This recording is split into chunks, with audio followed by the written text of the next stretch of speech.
Hola, bienvenidos y bienvenidas a otro video del canal. El día de hoy me voy a dar continuación a la reflexión y al análisis de la película de Bob tiene miedo.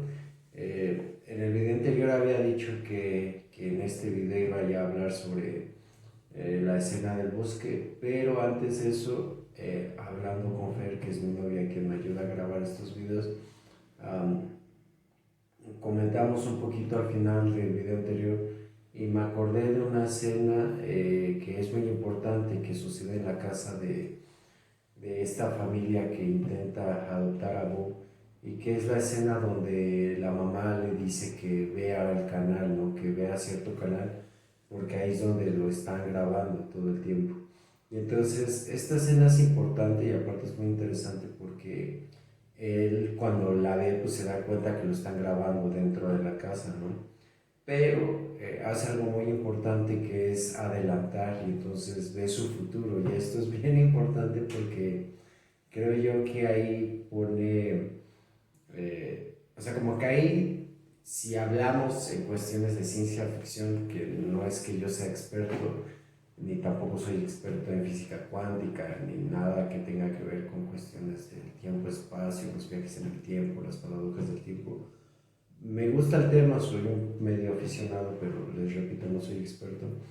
Pero hablando en cuestiones de psicología, que es así es mi área, creo que este punto es muy importante porque deja ver el tema de la repetición, que es algo que en psicoanálisis está abordado, ¿no? Y que es importante abordarlo porque yo veo a muchos colegas, en especial en redes sociales, que dicen cuánta tontería se les viene a la mente, y a lo mejor pueden pensar lo mismo de mí, ¿verdad? Pero por lo menos trato yo de fundamentar lo que digo, hablando precisamente de las repeticiones, ¿no? Yo veo que muchas personas hablan de la repetición como una cuestión familiar, que sí lo es, o sea, la repetición tiene mucho que ver con el familiar, la repetición de historias tiene mucho que ver con la historia de toda la familia, pero lo habla mucho como la cuestión de que si quieres dejar de repetir, tienes que aceptar, tienes que perdonar,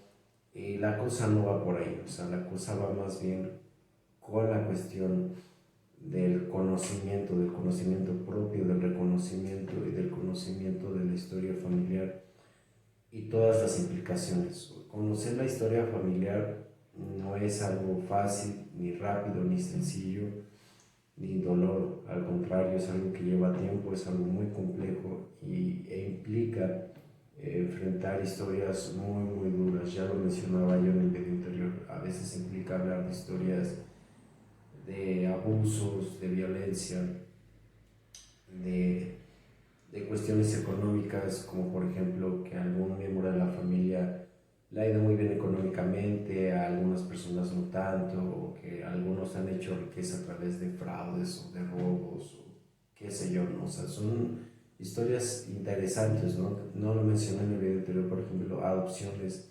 El tema de las adopciones es bien interesante y tiene impactos muy profundos en las personas. Muertes, muertes que pueden ir desde la vejez, enfermedad, asesinatos, o sea, hay muertes que son muy trágicas, que también marcan mucho lo familiar. Y lo más importante de todo esto es lo que no se dice con respecto a ciertos miembros de la familia o a ciertos hechos familiares, ¿no? Y toda la mitología que se crea alrededor de eso. O sea, Freud decía que lo que no se recuerda se va repitiendo, ¿no? Pero no es una cuestión de suerte, no es una cuestión ni de magia, ni de esoterismo, ni espiritual, o sea, es una cuestión de cómo lo no dicho encuentra otras formas de expresarse, a través de prohibiciones, a través de deseos, a través de acciones. Creo que es común, o sea, quiero poner un ejemplo para que a lo mejor vaya quedando un poco más claro esta cuestión de la repetición, y que en la película se ve como muy claramente expresado, ¿no? Ya lo mencionaba yo en el video anterior sobre el cuento y la fantasía que se crea Bo, y cómo en ese acto de fantasía se repitió toda la historia que él vivió con sus padres, ¿no? Y que en estos hijos imaginarios que tiene se repite prácticamente tal cual, ¿no? Salvo algunos detalles. pero la repetición es la misma, ¿no? Y creo que la cuestión de las repeticiones tiene mucho que ver, les repito, con lo que no se dice, lo que sí se dice, lo que marca y cómo se va viviendo y no enfrentando con estas cuestiones, ¿no? Estaba yo pensando en un ejemplo de las cuestiones de los padres ausentes como abunda en México, y no solo en México. Si ustedes se ponen a analizar pues prácticamente la historia de la humanidad, el inicio de las religiones, que es algo que plantea Freud en Totem y Tabú, y también va retomando en el malestar en la cultura, se puede notar muy claramente cómo a lo largo de la historia de la humanidad la figura del padre siempre ha sido una figura ausente, ¿no? Por diferentes razones, por cuestiones. Históricamente el ser humano inició siendo un ser nómada, ¿no? Que por cuestiones eh, de supervivencia, de sobrevivencia, pues no podía quedarse en un solo lugar, ¿no? Se dedicaba a la caza, a la recolección. Y justamente estas labores, como tan demandantes físicamente, se le delegaban al hombre, ¿no? Y entonces, desde entonces, valga toda la redundancia que estoy diciendo, el hombre ha sido como, o ha estado empapado de esta figura de que tiene que partir, tiene que buscar alimento y no se sabe si va a regresar o no, o está ausente de largos periodos de tiempo precisamente por esta cuestión, ¿no? Y aún después, cuando el hombre deja de ser nómada y se vuelve sedentario, empiezan a haber problemas por las tierras, ¿no? Que es algo que creo que sí plantea Hegel en Familia y Propiedad Privada, que eso tiene mucho que ver, o sea, la propiedad, la economía, las tierras, con la forma en la que la familia se va estableciendo, tiene mucho que ver. Porque ¿qué es lo que empieza a suceder? Que ahora, cuando ya el ser humano se establece en ciertos territorios, pues empiezan a existir guerras o peleas por la tierra, ¿no? Y los que van a pelear en su mayoría son hombres, que son padres, y entonces se ausentan por mucho tiempo, o lo mismo, se van, mueren, nunca regresan. O sea, esta cuestión de la figura del padre ausente es histórica, ¿no? Y siempre ha tenido impactos muy duros, porque implica que la mujer se quede con los hijos, se quede con toda la cuestión de la crianza, que también es muy dura, es muy difícil. Y todo esto pues tiene que ver con duelos, con pérdidas que no se asumen, que no se elaboran, y que muchas veces son dolorosos y que en la familia muchas veces no se suele hablar, ¿no? Se crean como estas historias, como yo decía, estas mitologías que yo escucho mucho en el consultorio, ¿no? De es que se fue, es que era un cabrón, es que se le hizo muy fácil largarse con otra familia, con otra mujer, o se murió igual que le pasó a su padre, o historias de es que mi pareja nunca está presente igual que mi padre y yo juré no repetir la misma historia y ahora ya yo no sé por qué la estoy repitiendo. Situaciones de violencia pasa algo muy similar, ¿no? Mi padre golpeaba a mi madre y yo me juré que eso nunca lo iba a repetir y ahora estoy con un hombre muy violento, o sea, y como que toda esta cuestión tiene que ver con lo que se dice y con lo que no se dice, ¿no? Mucho de esto tiene que ver con las fantasías que se crean a través de las pérdidas, ¿no? Con las fantasías que se crean a través de cómo se va asumiendo o no asumiendo estas figuras del padre o de la madre, ¿no? Dependiendo del caso.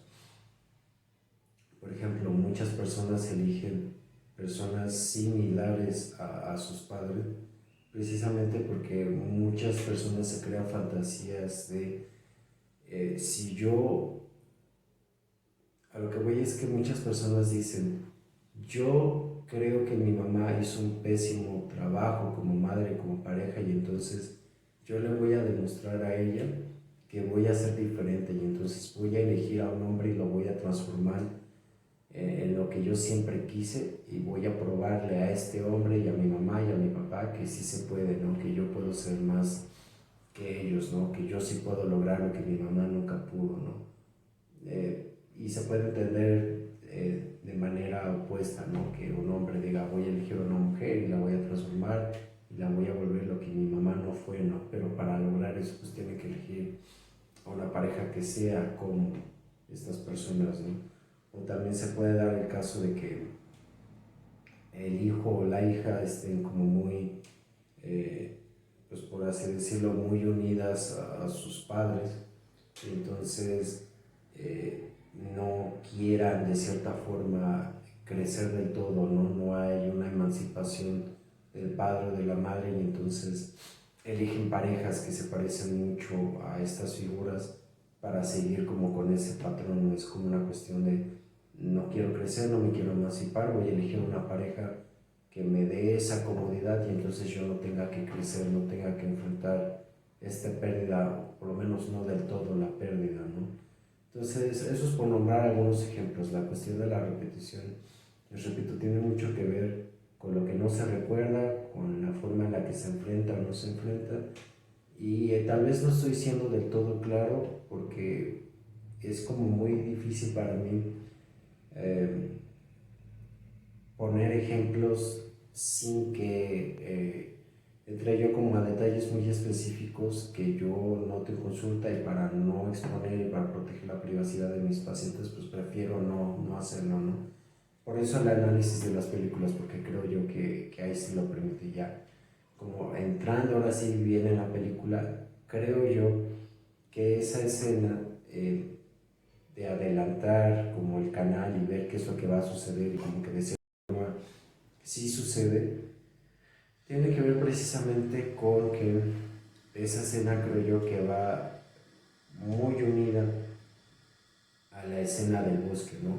Voy a tratar de decirlo más claramente para ver si así queda como más o menos entendible lo que voy diciendo, lo que voy a decir, pero les decía, Poe puede ver como su futuro, ve más o menos en qué va a acabar la historia que él está viviendo, y aunque pareciera que esto lo altera mucho, al final pareciera que no se altera, ¿no? O sea, como que a uno le da la esperanza de que tal vez viendo su futuro pudiera cambiarlo, ¿no? Para que no termine de esa forma en la que termina.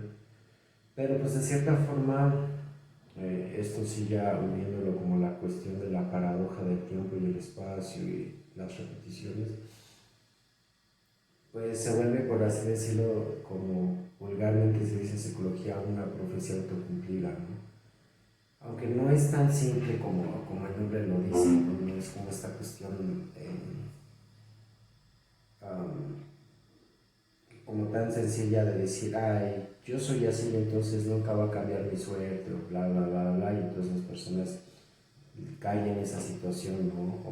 O como estas cuestiones, poniendo el ejemplo de, ay, yo soy la tía que nunca se va a casar, nunca se casa, ¿no? O, ay, yo soy el que siempre va a ser el pobre de la familia y acaba siendo el pobre de la familia, ¿no? O sea, no es como una cuestión simplemente de decreto, de mala suerte, o no, o sea, hay como muchas cuestiones que se ponen en juego para que la persona se conciba así.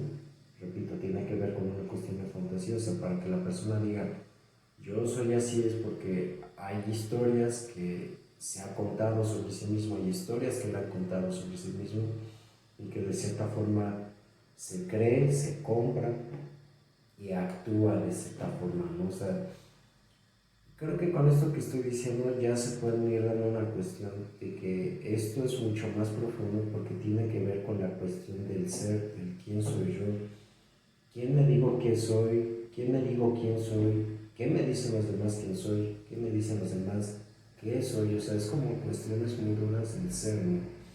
Y entonces enfrentar todo esto siempre va con una carga de angustia bien dura, y por eso la cuestión de la repetición es algo muy complicado, es algo que hay que ir tomando con pinzas en la consulta, porque no es tan fácil ir sorteando. O sea, hay muchas cuestiones ahí que, que son muy confrontativas, y que creo que en Bow se va quedando como muy claro, porque implica una cuestión, y no sé si esta sea la mejor palabra para usar, porque no quiero que se entienda como un juicio, un prejuicio, pero creo que sí tiene que ver con una cuestión de valentía. O sea, hay algo de la valentía que se va poniendo en juego ahí. Y no en el sentido, no quiero como que se entienda que hay personas que al no enfrentar todo esto son cobardes por ser cobardes, sino porque implica muchas cuestiones, y repito, creo que la película lo plantea muy bien. A lo que voy con todo esto es que cuando Bo ve estas escenas, solamente podemos ver como ciertos hechos muy concretos, ¿no? Él saliendo del bosque, él en la lancha, él como ya todo sucio, o sea, como esos hechos, ¿no? Pero no ve qué es lo que pasa entre esos hechos. Y entre esos hechos se ve lo que pasa en el bosque al momento de que llega, le cuentan toda esta cuestión del teatro, ¿no? La fantasía que tiene ahí o el cuento que él se cuenta sobre sí mismo en el bosque. Cuando ya se va en el barco, ¿no? Y llega a este juicio que es una metáfora bien interesante de ello y el del yo y el super yo y la figura materna y, o sea, esa parte está muy, muy interesante. Pero también tiene que ver con cuestiones de la sociedad que ya lo he mencionado antes, pero eh, es que repito, no es tan fácil todo esto. A mí esta escena de cuando está viendo la tele y le adelanta me recuerda mucho al libro de 1984 de George Orwell. Si no lo ha leído se lo recomiendo mucho porque es un ejercicio de un análisis de la sociedad futura, distópica, que no está nada alejado de la realidad. O sea, lo que es 1984 y Rebelión en la Granja de George Orwell eh, son ejercicios bien interesantes de cómo él ya veía la sociedad y cómo estamos ya en realidad, así como Un Mundo Feliz de Aldous Huxley, sí, creo que ese se llama así, que también va muy de la mano de estos futuros distópicos. ¿Y a qué me refiero con que esta escena me recuerda mucho a 1984? Y a partir de ahí en adelante la película toma muchos matices de este libro y también de lo que planteaba Lacan del discurso capitalista, que habla sobre el capitalismo, la cuestión del dinero, las promesas del capitalismo, la no falta o la no castración. Entonces, a lo que voy con todo esto es que Bo, de cierta forma, vive la ilusión de que puede tener cierta libertad, que es lo que plantea 1984. Si ustedes lo han leído, el final es bien duro porque uno lee el libro y cree que el protagonista tuvo la opción de ser libre cuando en realidad ni siquiera tuvo eso. O sea, el hecho de que tuviera esta aventura con el personaje femenino y como que creyeran que podían ser libres y ser rebeldes y rebelarse contra este sistema tan autoritario, o por lo menos yo así lo entendí, ni siquiera eso, o sea, este sistema tan autoritario como que creaban esas burbujas de libertad para que aquellos incautos cayeran y pudieran apresarlos y juzgarlos, pero hasta eso lo tenían controlado, ¿no? Y eso es lo más duro también, creo yo, de la película, que Bo y el espectador cree que Bo puede tener un final diferente cuando no es así, o sea, precisamente por esta cuestión de la repetición. Cuando Bo ve esa pantalla, que es lo que plantea 1984 con lo del Gran Hermano, que después hicieron este programa de reality show de Big Brother, que, o sea, se dan cuenta cómo esos libros y esas obras que se supone que están ahí para hacernos pensar, reflexionar, las televisoras y los medios de comunicación los toman y los vuelven una gracia, los vuelven una mierda, los vuelven un festín publicitario que desvirtúa todo lo que proponen, pero bueno, ese es tema para otro video. Eso es también lo que va pasando en Vogue, o sea, en Vogue lo que se puede ver es que este ojo que siempre lo ve es este ojo materno, o sea, siempre está siendo vigilado por su madre todo el tiempo. Y entonces, esto también tiene que ver con la cuestión de la repetición, porque de cierta forma Poe siempre se ha sentido vigilado por su madre, observado por su madre, y entonces nunca ha podido tener esta opción de ser realmente libre, ¿no? Inclusive cuando cree que es libre, por ejemplo, cuando llega al teatro en el bosque, pues dan a entender que hasta eso ya estaba planteado por la madre, ¿no? Cuando tiene relaciones sexuales por primera vez, y entonces pareciera que está siendo libre.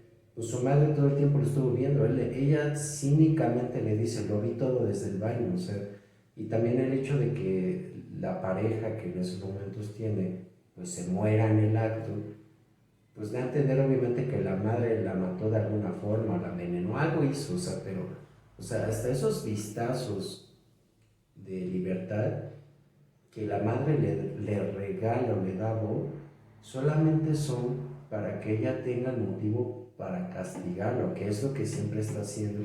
Y que es lo que se plantea en 1984, es como esta forma de decir, ok, te voy a dar un pequeño espacio para tu deseo y para tu libertad, para que caigas en aquello que yo te prohibí hacer y entonces te pueda castigar y pueda dar un ejemplo al resto de la sociedad, hablando de 1984.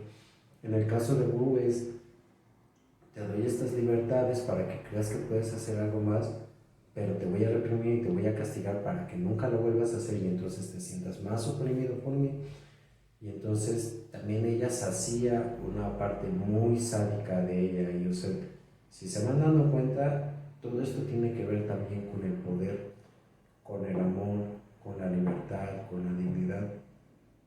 Y eso se pone a juego en la repetición también, les digo, no es una cuestión espiritual de acepta a tu madre y perdónala y acepta a tu papá y perdónalo, hicieron lo que pudieron, sí hicieron lo que pudieron, pero eso no quiere decir que no esté poniéndose en juego cuestiones de poder, cuestiones de amor, cuestiones de fantasías, o sea, les digo, es algo muy, muy complejo.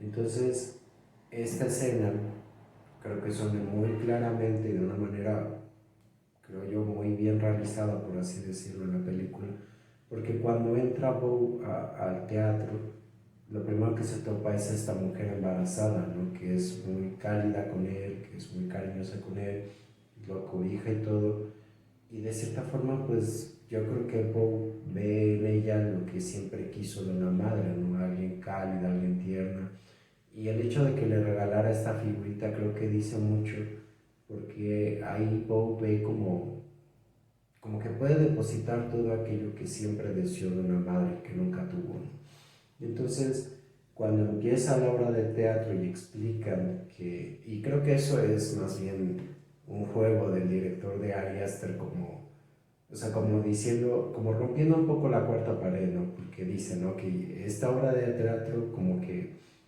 es también interactiva, o sea, como que ustedes también pueden participar, en algún momento como que los vamos a traer a escena y así, bla, bla, bla, bla, bla. Pues de cierta forma como que le está hablando al espectador, ¿no? Le está diciendo como, esto que está pasando aquí, pues te va a mover y te va como, como a llevar a fantasear, a imaginarte tus propias historias y cuentos y bla, bla, bla.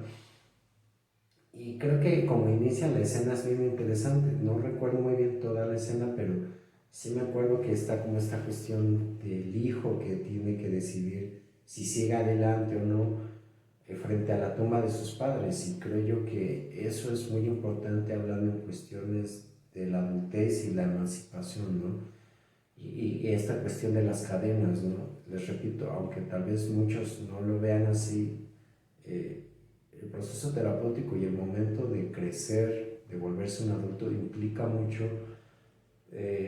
seguir adelante, ir más allá de lo que los padres plantean y pues de cierta forma como permitirse pues darle una muerte simbólica no a los padres en sí, o sea, en parte sí, pero en parte como a las reglas, a sus deseos, a lo que ellos como padres esperan y quieren de sus hijos, o sea, implica una pérdida de ellos para seguir adelante, ¿no? Entonces ahí es cuando ya entra como esta cuestión de que Bo se pone a fantasear y ahí está otra vez la cuestión de la repetición de cómo Bo se imagina que va avanzando como muy solo en el mundo, ¿no? Porque así es como él se ha sentido hasta que llega a un lugar que es precisamente como este lugar en el bosque, que cuentan cuentos y como que son nómadas y bla, bla, bla.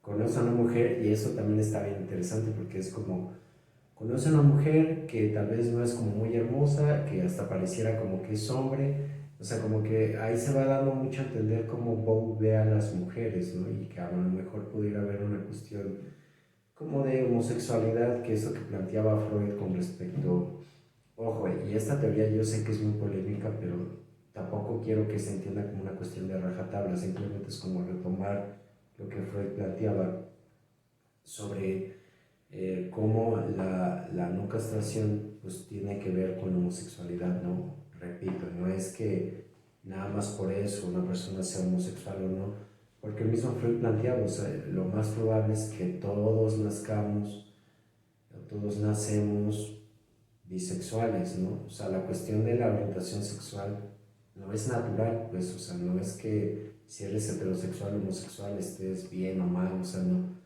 Tiene que ver con muchos factores que uno ni siquiera decide, ¿no? Es una cuestión psíquica que está relacionada íntimamente con las figuras paternas, materna y paterna, ¿no? Entonces, aquí creo que es interesante porque de cierta forma Bo pues encuentra esta pareja que es algo que pareciera que siempre ha buscado, tiene a estos tres hijos, que es lo que él siempre ha querido, que de cierta forma también desea.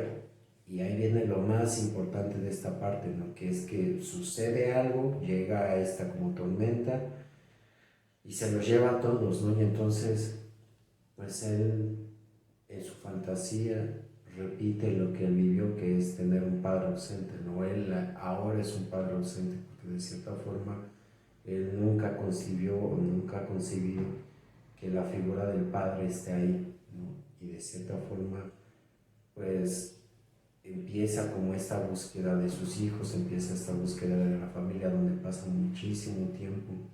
Y entonces cuando regresa y se reencuentra a sus hijos, precisamente como en una obra de teatro donde están interpretando toda esta cuestión, que tiene que ver otra vez con la repetición, con los ciclos, y pues retoma el contacto con ellos, se topa con ellos.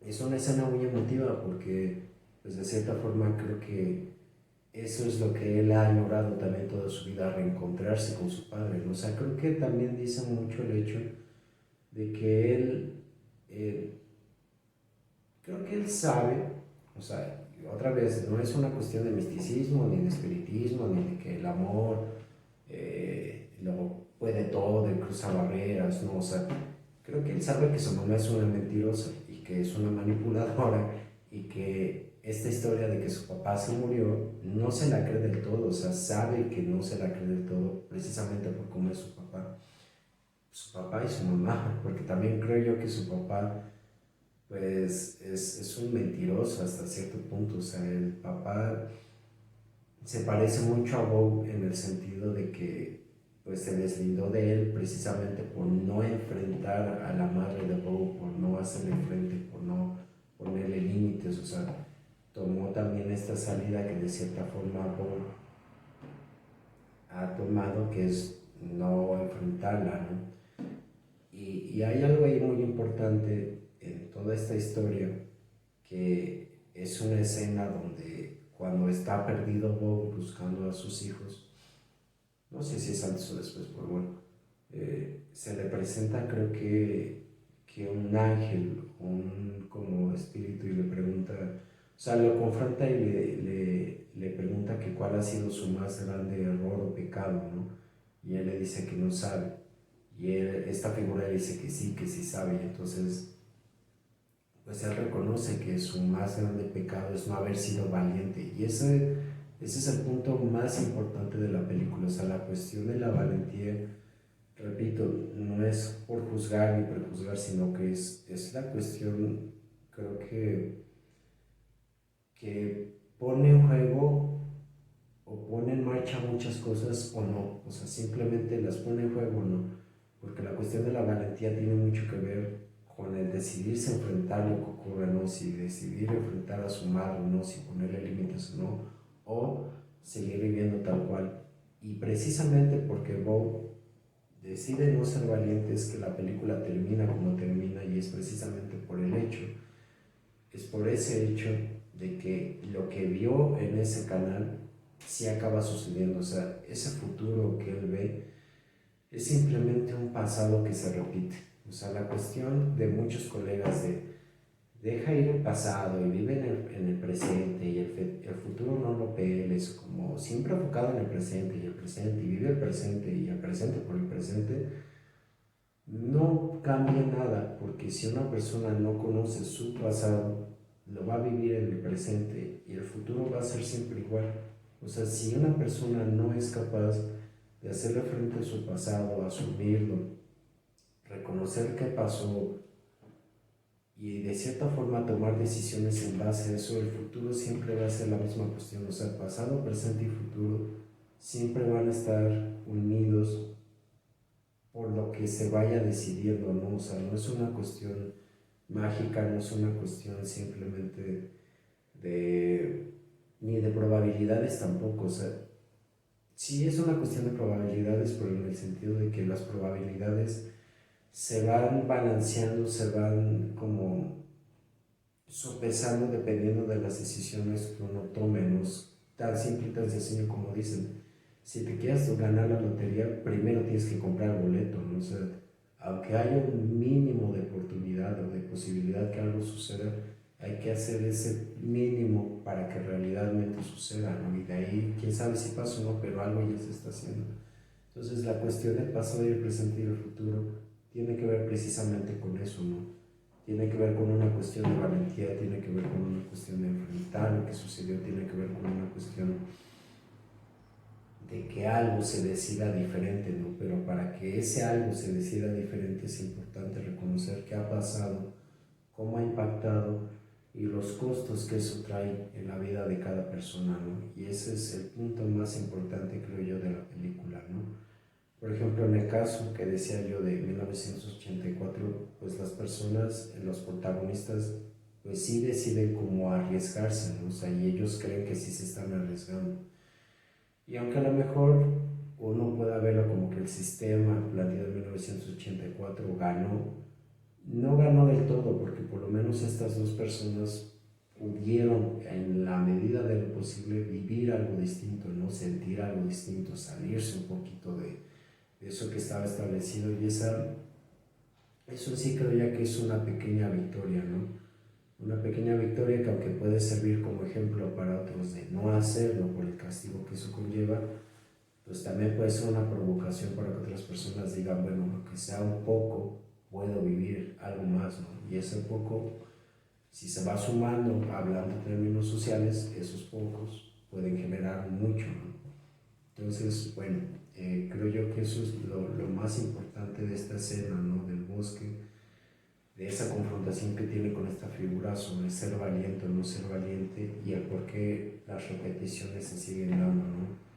La cuestión de enfrentar o no enfrentar el pasado, la cuestión de enfrentar o no enfrentar a las personas, a la sociedad y cómo eso puede condenar o liberar, ¿no? Entonces, bueno, eh, espero que hasta este punto ya haya sido un poco más claro. Si no lo fue, pues ya ni modo. Espero que por lo menos ustedes los invite a una reflexión con respecto a todo esto. Y ya saben, si tienen dudas, si tienen quejas, si tienen sugerencias, si quieren comentar algo, pues háganlo. Y nos espero en el próximo video. Hasta entonces.